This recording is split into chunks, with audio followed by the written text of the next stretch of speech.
As we discussed in an earlier video, one of the critical success factors for all autonomous vehicles is safety.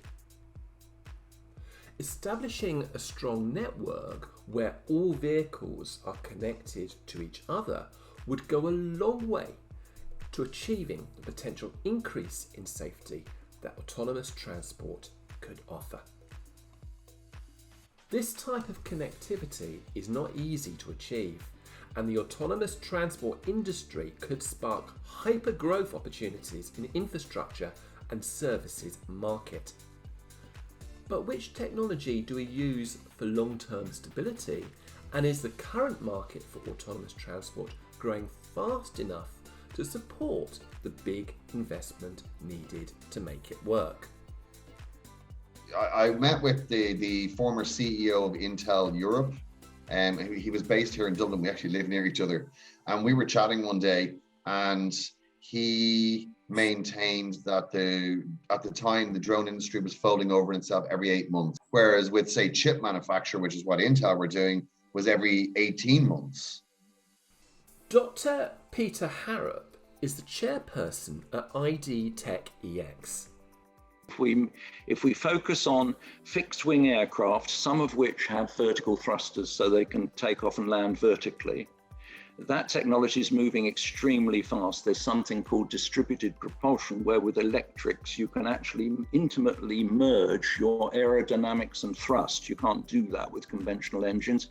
And dear me, it's a bit like Tesla. Tesla, people think, has the record ranges with its cars because of the battery. It's not. It's because of 100 things. The printed circuit boards signal to each other, so you save a kilometre of wiring. There's a lot of new physics coming in that will exponentially improve these things, and electric aircraft are the future, absolutely certain.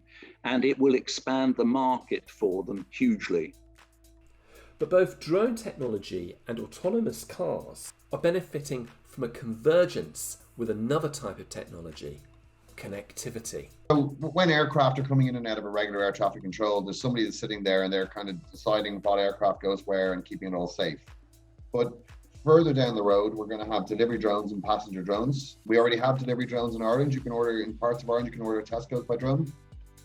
So eventually we see that there's going to be different drone companies competing for business in different towns, and there's going to need to be one central communication system.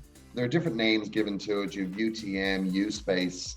When the drone is traveling, that is giving off a signal going, I am here, I'm traveling in this direction at this speed, at this altitude, and that UTM system will know where all the drones are at the same time and make sure they don't collide.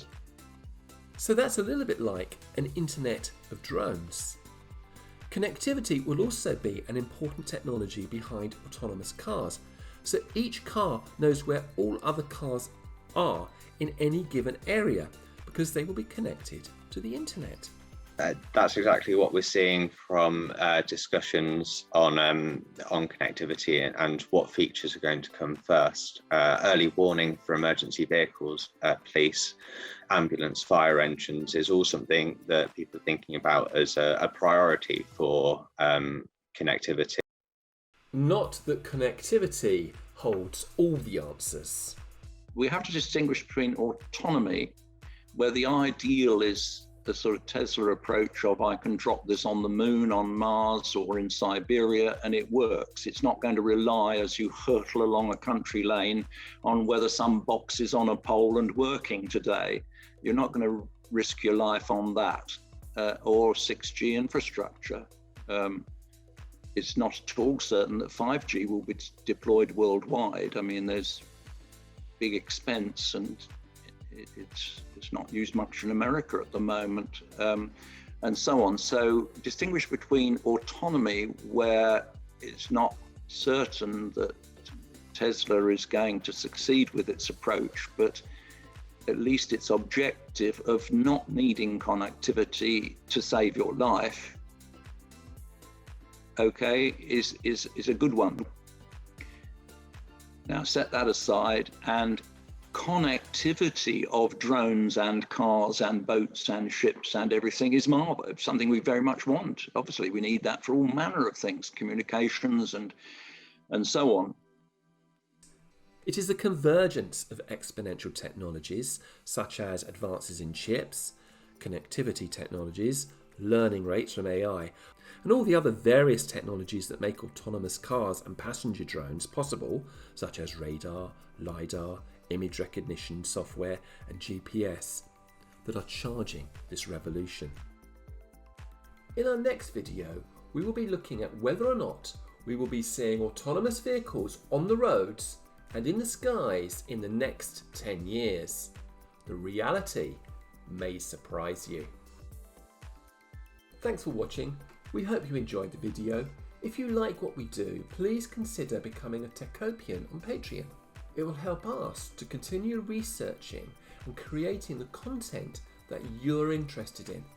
The link to find out more is in the description and on our channel.